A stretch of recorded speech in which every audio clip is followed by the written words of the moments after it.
A trigger warning for viewers. There will be short mentions and depictions of self-harm scars in this video. A spoiler warning as well. The film Annihilation will be spoiled in this video too, and I highly recommend you watch that film before watching the rest of the video. I don't know. And what do you know?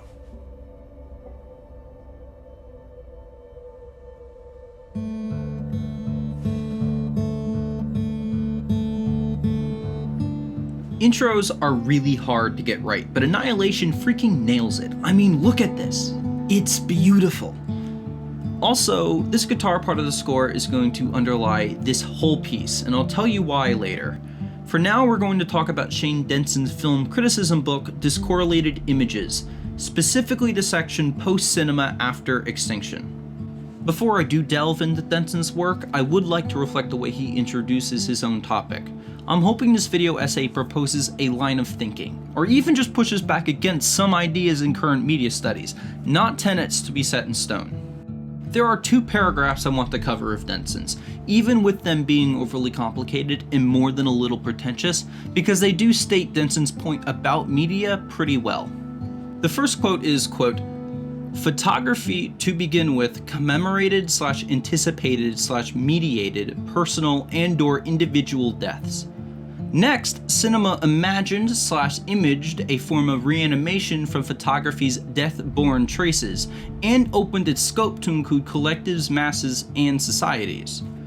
Post-cinema, finally, discorrelates the hyper-animated image from human perception, and in this way anticipates / premediates / commemorates mass extinctions." The second paragraph is, quote, "At stake, then, is a correlation of material and thematic aspects of post-cinema's anticipation, premediation, or commemoration of extinction. And this media technical and narrative thematic correlation is paradoxically motivated, as I have suggested, by the discorrelation of post-cinematic images from human perception." In these quotes, Denson is concerned with the growing inhumanness that, in his eyes, our media is embracing. I disagree with him. I don't think our media is becoming more inhuman. Which brings us to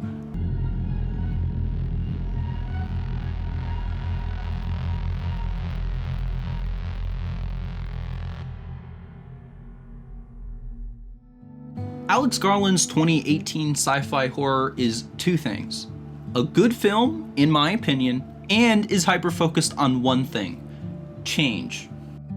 Annihilation has a tendency of being interpreted with just the ecological and climate change themes that are personified by the ways the shimmer changes everything in it.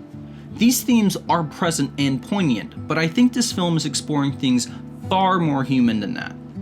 Throughout the film, we see how people react to change. We see them altered beyond recognition by it, driven mad by it, and come to peace with it. The scene that encapsulates this the most is when Josie, Tessa Thompson, becomes a plant person. Pay attention to the language she uses in the scene.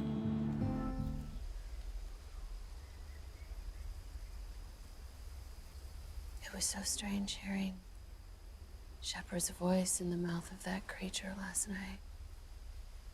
I think as she was dying, part of her mind became part of the creature that was killing her.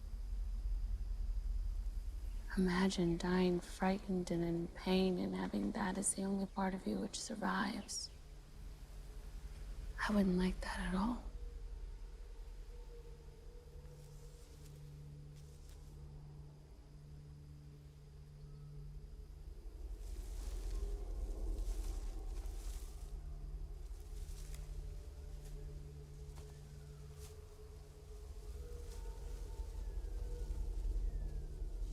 Ventress wants to face it. You want to fight it. But I don't think I want either of those things.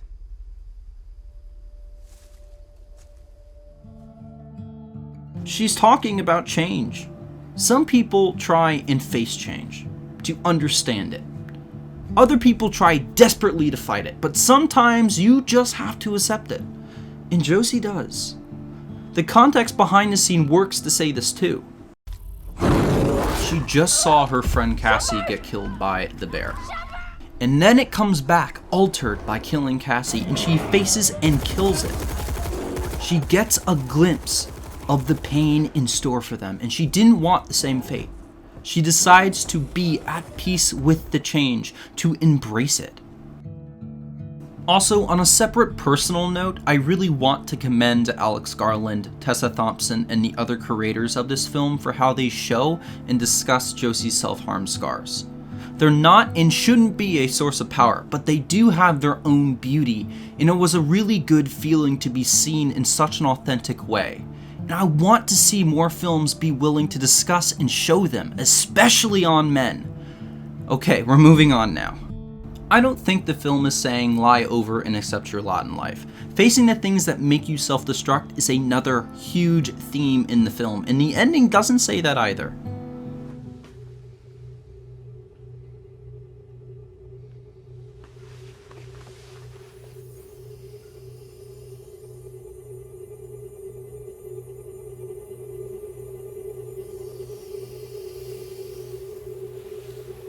In the end, we just see Kane and Lena, reunited at last, embrace, and see the shimmer in their eyes, and then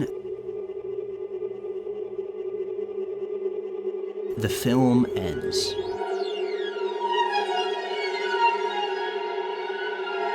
The film shows the ramifications of change. You might not be the same person you were when it started, or you might still be, but either way, the reality that existed before the change, that's annihilated, never to be seen again, and that can be really scary and deeply human. This brings us back to the song I've been repeating through the entire video, the guitar section of the opening score. It's not electronic, it's not booming, it's just someone picking at a guitar, being human.